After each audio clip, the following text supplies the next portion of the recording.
Pour ne manquer aucune de nos vidéos, abonnez-vous sur Diboudia Kassaï. Bonjour peuple congolais, bonjour chers jeunes, j'espère que vous allez très bien. Je viens en ce moment auprès de vous pour vous parler de la situation sécuritaire dans la partie est de la République démocratique du Congo. Notre pays qui est agressé par le Rwanda avec ses supplétifs de M23, AFC et consorts. Ces gens-là ont un agenda. L'agenda que vous connaissez très bien, c'est la balkanisation de la République démocratique du Congo. Mais sachez bien que leur plan va échouer. Leur plan va échouer, pourquoi? Parce que même dans la Bible, l'Éternel n'accepte pas celui qui déplace la borne d'autrui. Ça a été décidé ainsi. Dieu nous avait créé avec un grand territoire et Rwanda s'est retrouvé avec le territoire qu'il a aujourd'hui. Chers téléspectateurs, ce n'est pas de notre faute. Alors, Rwanda s'est retrouvé là où il est, avec son territoire, avec la richesse que Dieu lui a donnée. Il pouvait que se contenter de ce que l'Éternel lui a réservé. Et nous aussi, ce n'est pas nous qui avions demandé à Dieu de nous donner cette immense richesse. Depuis belle lurette, on nous fait la guerre par ces pays voisins qui ne veulent pas que le peuple congolais vive en paix. Mais malgré cela, l'Éternel, en chaque étape, il arrive toujours à manifester sa volonté dans notre pays pour nous sortir de toutes sortes de crises. En 1960, vous allez vous rappeler qu'il y a eu une sécession du Katanga, l'État autonome du Sud Kasaï, le pays était presque balkanisé, mais ça n'a pas tenu. L'Éternel, sa main était sur la RDC et Moulopoué et Tchombeno n'avaient pas réussi leurs aventures. Vers les années 90, 98, 2000, le pays était presque divisé. Mosè Laurent Désiré Kabila dirigeait la gauche et la droite était dirigée par les belligérants. Ça n'avait pas tenu. Ça veut dire que, chers téléspectateurs, malgré toutes les tentatives des personnes qui veulent voir notre pays se balkaniser, l'Éternel est toujours à côté de Congolais et ne voudra pas que ce pays soit divisé. Voilà, parce que nous parlons de la balkanisation, nous parlons de la division. Parce que nous parlons de la balkanisation, nous parlons de tout ce que vous connaissez. Chers téléspectateurs, il y a une chose. L'ennemi connaît les Congolais. Il connaît les faiblesses des Congolais et c'est pourquoi il travaille avec nos faiblesses pour nous affaiblir davantage et pour avoir le devant sur nous.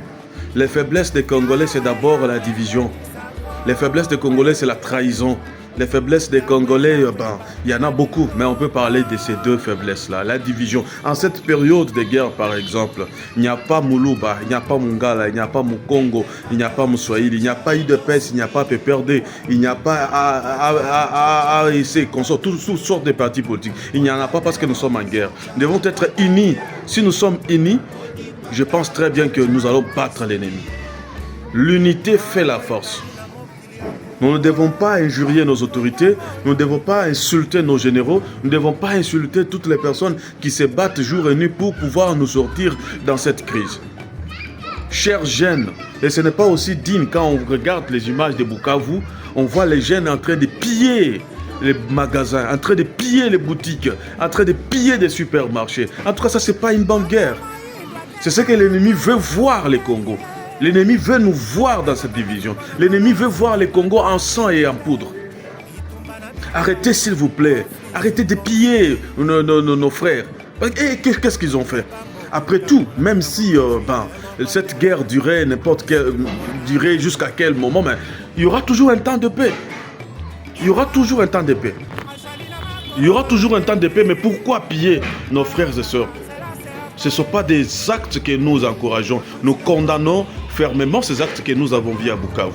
Vous aussi, Congolais inconscients qui sont dans M23, qui sont dans AFC, est-ce que vous regardez autour de vous ce que vous faites? Qu'est-ce que vous avez semé? Est-ce que vous regardez le nombre de personnes qui sont déplacées? Le nombre de personnes qui sont mortes? Le nombre de personnes qui n'ont pas de nourriture, qui n'ont pas d'abri? Est-ce que vous regardez ça? Est-ce que vous êtes humain? Est-ce que vous êtes réellement humain? Malgré ce que l'on vous a proposé par votre patron, mais est-ce que le sang congolais n'est pas en vous? Lorsque vous regardez les femmes enceintes accoucher en courant, se déplaçant, vous les tuez, vous tuez déjà à bout portant. Regardez même ces familles rwandaises là, comment ils tuent nos frères et sœurs. Revenez dans la raison. Malgré tout ce qui s'est passé, ici chez nous en Afrique, on règle les problèmes sous l'arbre. Il y a toujours l'arbre à palabre. Arrêtez, s'il vous plaît, arrêtez la division. Vous ne pouvez pas imaginer combien le peuple congolais en cette période vit dans une crise psychologique.